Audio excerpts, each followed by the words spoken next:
Okay, we'll start with this. Well, fresh on the heels of her latest win, over former WBA minimum weight champion Annabelle Ortiz in defense of her WBC flyweight title, Marlen Esparza hopes to unify with Naoko Fujioka in her next fight. My performance was good considering I just came back after contracting COVID-19, said Esparza.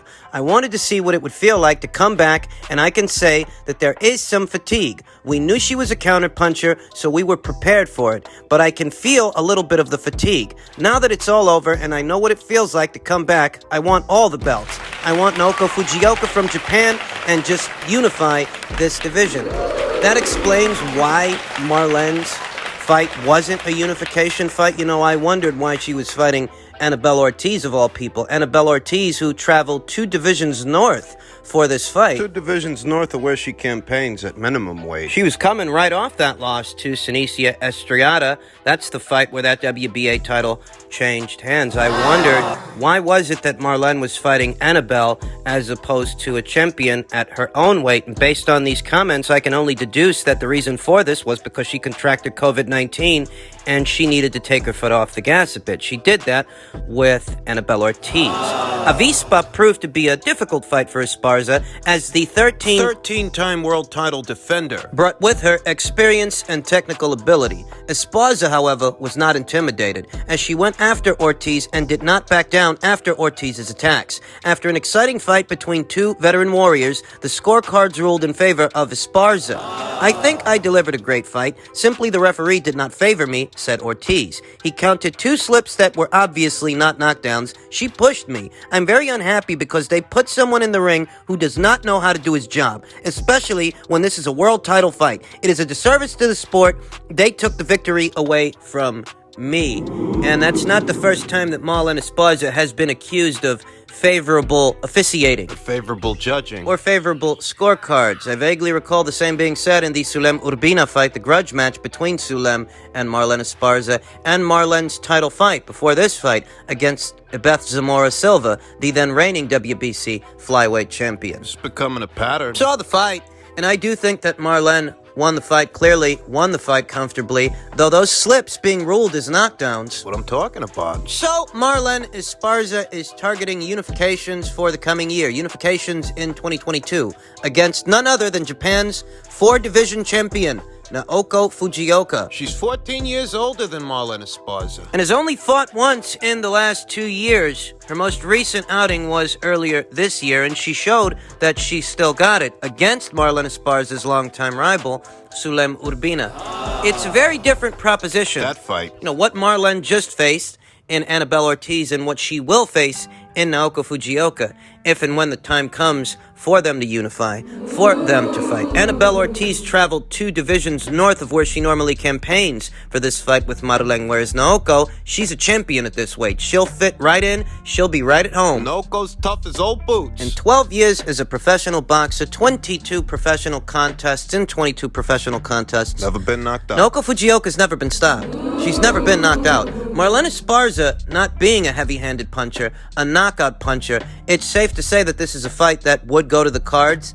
And Naoko Fujioka, unlike Annabelle Ortiz, she won't be too small for the weight. She won't be out of place at flyweight. Naoko Fujioka, who's got a gas tank. She's got great stamina for a woman her age. Not just a woman her age. She has great stamina overall. She's a prolific puncher that can keep the punches coming into the latter portion of a fight. Marlen said she had some fatigue in this past fight, which she claims are the after effects of having contracted COVID-19. And I won't question her account of events. I won't question her story, though I will say that Marlen has exhibited gas tank issues long before the COVID-19 pandemic started, long before COVID-19 became a thing. Marlen Esparza does tend to fade down the stretch. There are safer choices for Marlen to unify a title at this weight. The 2 Argentinian champions, the 2 unbeaten ones, Leonela Paula Judica, Deborah Anaí Lopez, they're non-punchers the same way that Marlen Esparza is a non-puncher. There's not much chance of a knockout happening if Marlen unifies with any one of those girls. But against Naoko, it's a distinct possibility because Marlen ain't got the best gas tank. And Naoko does, on top of being a harder puncher and a more prolific puncher than Marlen Esparza. Marlen would have to rely heavily on her boxing and her movement in a Naoko-Fujioka fight because Naoko's undoubtedly going to be the aggressor in that fight. Don't think that there aren't risks involved associated with this fight because Naoko's 46. Marlen's a good boxer, but she's not a concussive puncher and she ain't got the best gas tank. There's room for things to go sideways. To where favorable officiating and favorable scoring may not be enough. We saw in the Naoko-Fujioka versus Sulem Urbina fight yet another fight where Naoko-Fujioka was several years older than her opponent, than the challenger to her world title. She's champion. We saw in that fight that Naoko actually got stronger as the fight progressed, whereas Marlen Esparza, she fades down the stretch. Like I said, don't think because Naoko's older, this can't go sideways. It's an excellent fight, and it's a fight that the division needs. This division needs consolidation because there are 4 world titles split 4 ways between 4 champions. Let's get the ball rolling.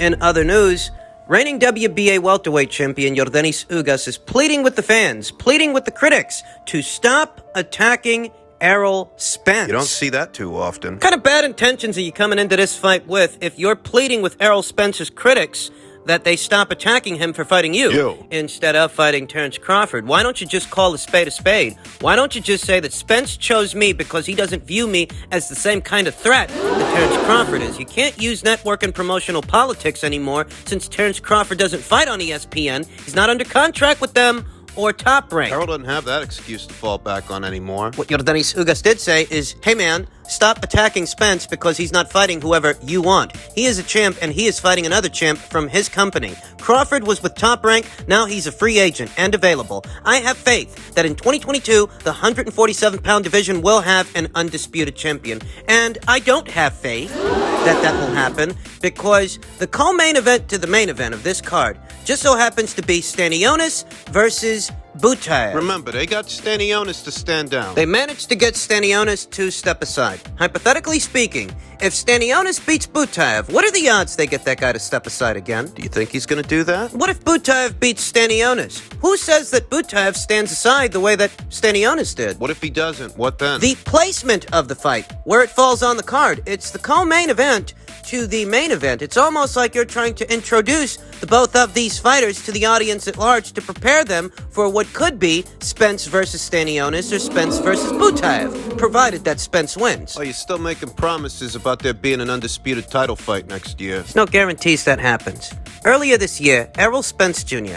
was already under contract to fight Ugas. And that's out of Yordenis Ugas' own mouth. That's saying that you had no intention of fighting Crawford early this year. You swapped Ugas out for Manny Pacquiao as soon as Manny became available. But then you hurt your eye, Ugas stood in his place, and now what are you doing? You're trying to fight Ugas. Oh, you're trying to fight Ugas, but you're not trying to fight Crawford. What did Errol Spence actually do to try and make a Crawford fight? Never mind the talking heads and sycophants, the brainwashed and blithering idiots that highlight pseudo-offers from Errol to Crawford, offers like 60-40 and 80-20. Never mind any of that stuff because we know Errol Spence Jr. was already booked to fight other people at the time he made those offers. Making those offers... You know that Ugas said he signed the contract to fight Spence late last year. That's what he said. Those were his words out of his own mouth. He signed the contract to fight Errol Spence Jr. late last year. He was elevated to full champion early this year. Well, Errol fools these morons into thinking his offer of 60-40 was a real offer. All the while, behind the scenes, he's already under contract to fight Yordenis Ugas. Hey, listen, if the last 4 fucking years aren't enough to show you that Errol never wanted this fight, I don't know what is. I don't know what it's going to take. If Terence Crawford effectively becoming a free agent, not being with Top Rank and ESPN, not being under contract with them anymore, and Errol still negotiating a fight with someone else, if that's not enough to show you that Errol don't want this fight and he never did. They want to sell the Ugas fight with the promise of a Crawford fight. When the winner of Ugas versus Spence may end up facing the winner of Butaev versus Stanionis, not Terence Crawford. So spare me your fucking promises, Ugas. Big part of the reason that Terence Crawford's marquee value has nosedived since ascending to the welterweight division is because your stablemates froze him out. And you froze him out. Neither you or your stablemates are thought of in the same respect as Terence Crawford. Yeah, you're a champion at welterweight the same way that he's a champion at welterweight, but he's not just a champion at welterweight. He's a 3-division champion, a 2-time Lineal Ring Magazine former undisputed champion. Go ahead and try to sell your fight. I can't even really fault Yordenis Ugas for that, but Yordenis Ugas can't fault us for not viewing him in the same light as we view Terence Crawford, or viewing Ugas' fight with Spence in the same light that we view Crawford's fight versus Spence. We've been waiting for Crawford versus Spence for 3-4 years now. We're supposed to pretend this is as hot a ticket as the Crawford fight. It's not.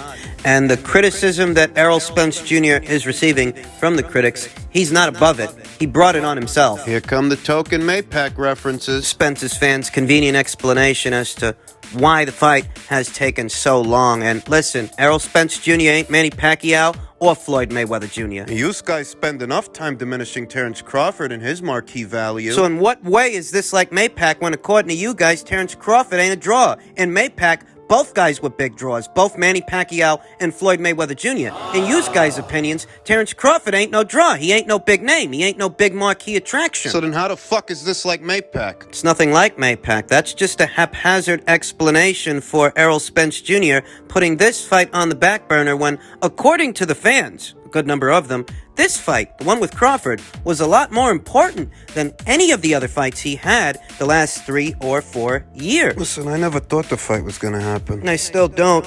I'd like to be wrong about this, but I don't think I am at this point. All we're really doing is archiving the information, keeping track of the names, the dates, what was said, who said it, and when it was said. These are just timestamps. If you actually take a survey, take a poll, what people think, and whether or not they believe that Errol Spence Jr. will ever fight Terrence Crawford, you're going to find that a lot of people have already given up hope on that fight. They're just holding Errol Spence Jr. responsible, giving him his comeuppance, because it never had to take this long. Errol Spence Jr. claims he's doing all the heavy lifting, and these claims are being met with widespread outrage and criticism. Because now you're just insulting people's intelligence. Nobody asked you to do all the heavy lifting. What you were asked to do was fight Terrence Crawford. Not Mikey Garcia. Not Sean Porter, not Yordenis Ugas. You were asked to fight Terrence Crawford. Do you want a cookie? The Ugas fight jeopardizes the Crawford fight because Errol Spence Jr. hasn't fought since late last year. He suffered a detached retina this year. Hasn't fought all of it. It's for this reason that I tell you guys time and time again, I don't view this fight through the same lens, in the same scope as I did. I don't view it the same way I did before. I just don't. One guy on Twitter who goes by the name Dark Prince said in reference to the Ugas fight, he says, honestly, I'm not excited for the fight, but I take solace in the fact that Spence is facing another top 3 champion. I won't buy the pay-per-view though, but that's solely because pay-per-views are too expensive, and I can get an HD feed for free. Well, I appreciate the honesty, but Isn't that what I'm always telling you guys?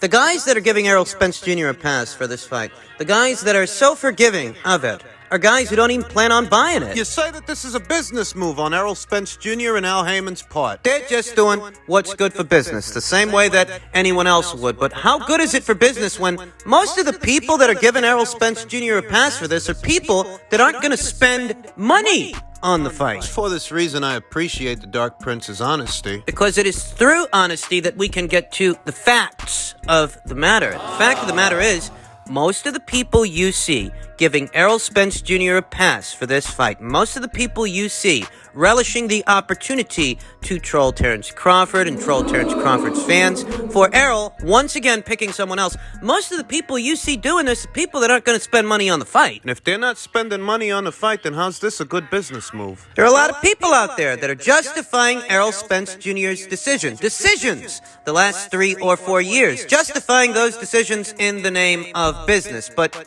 Errol Spence Jr.'s pay-per-view numbers, they are down since he first debuted on pay-per-view. He hasn't done with Sean Porter, hasn't done with Danny Garcia what he did initially with Mikey Garcia, so his numbers are down. And most of the people giving him a pass for this fight are people that aren't going to spend any money on the fight. So how has delaying the Crawford fight been good for business? I mean, you tell me, wouldn't it have benefited Errol Spence Jr. a lot more to fight Crawford sooner rather than later? Before the car accident. Before he suffered a detached retina, before he lost a year. If these constant delays were all done in the name of business, Then what kind of business sense is this made? Yordenis Ugas doesn't have the profile that Danny Garcia has. Make no mistake.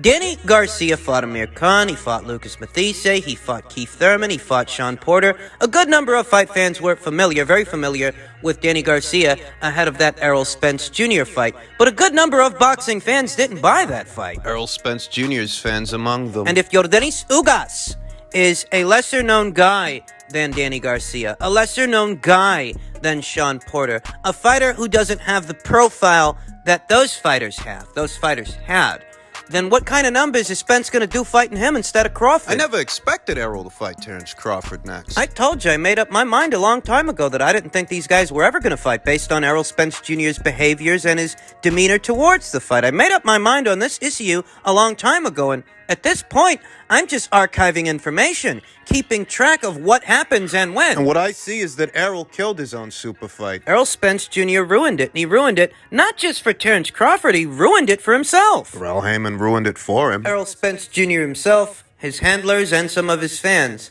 They placed no importance on the Crawford fight for a very long time, and a lot has happened since then. Errol Spence Jr. has made 3 pay-per-view appearances, producing less and less numbers every time he got out there. He's flipped a Ferrari, got into a horrific car accident, suffered a detached retina, and has spent the last 12 months inactive. His fans will tell you it's Crawford's fault for not signing to the PBC. Been their go-to line for the last 3 or 4 years, but Tyson Fury didn't sign to the PBC, and he still fought Wilder for a second time. Tyson Fury in the first fight didn't have nothing to do with no Top Rank. He didn't. But in the second one, ahead of it, he did sign to Top Rank, and that didn't stop the rematch from happening. So where do you get that Terrence Crawford had to sign to the PBC to fight Spence? He didn't, and that's all bullshit. Errol Spence Jr.'s fans, they don't want him to be held accountable. They don't want him to take the heat for what's going on. Neither does Yordenis Ugas, the guy that's supposed to be fighting him and trying to beat him. It's fucking bizarre. They want it to be anybody and everybody's fault.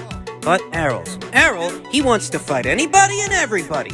But Crawford. That's why Ugas is running interference for the guy he's about to fight. The PBC has been a very disgusting perversion, a deviation of what the sport of pugilism, the sport of boxing, is supposed to be.